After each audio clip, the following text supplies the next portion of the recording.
Welcome in. Thanks for joining us for the WHHI Daily News, where we strive to bring you more Lowcountry news more often. I'm Bob Stevens. You probably know someone who has surprised you with a COVID diagnosis recently. While instances are fewer in our state than in some others, the CDC is calling the recent outbreak substantial.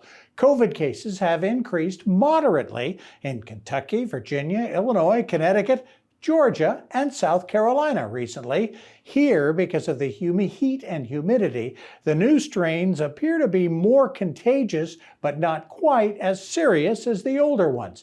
The CDC is recommending you wear a mask in crowds and wash your hands frequently.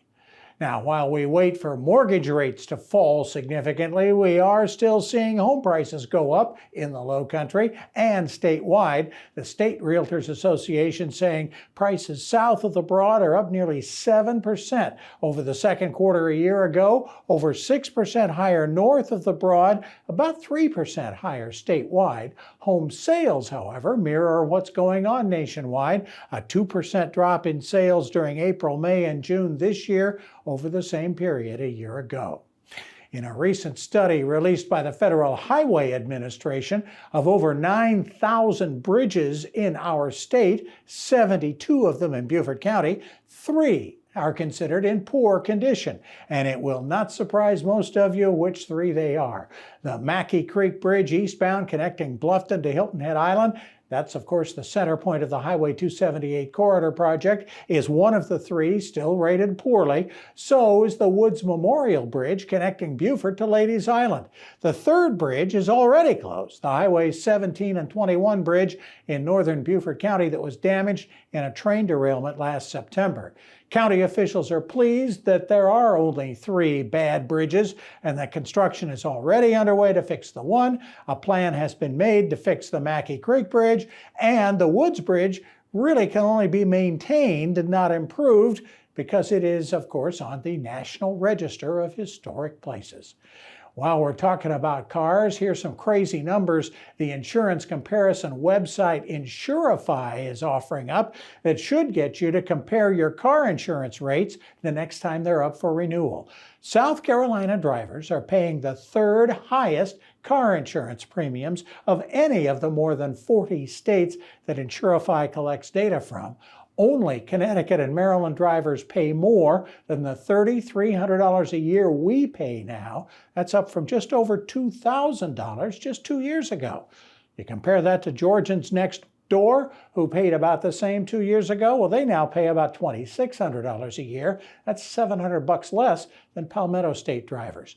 One reason is that South Carolinians do have slightly higher rates of speeding tickets, wrecks, and DUI arrests than Georgians. We do also, though, have lower rates of incidents.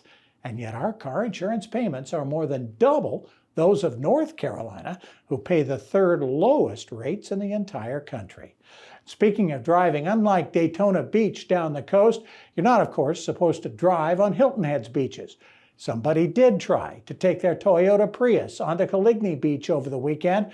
They ended up getting stuck in the sand Sunday morning. The Sheriff's Department and Shore Beach Services are not disclosing the path the car took to get onto the beach near the Tiki Hut Bar on the south side of Coligny Circle.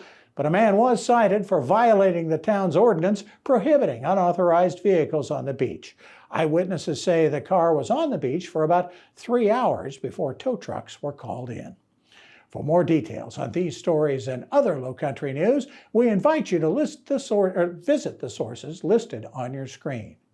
How's it going to look outside for the next few days? Here's the Lowcountry Crawl Spaces weather update with Maria Soden. Thanks, Bob. Yep, so taking a look ahead, it does look like we're seeing more thunderstorms scattered throughout the rest of this week, mostly in the afternoon and going into the evenings, and it's supposed to be warming up as well.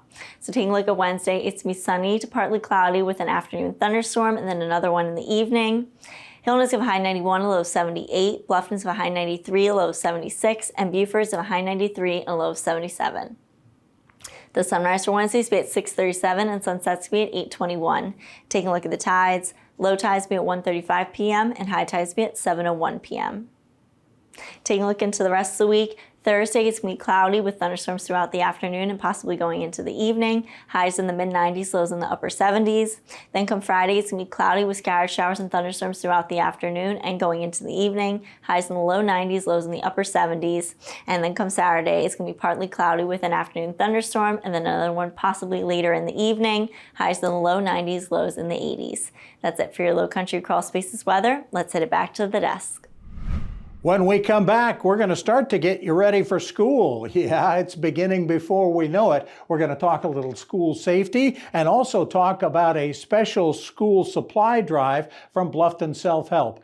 Got all of that coming up as we continue on the WHHI Daily News.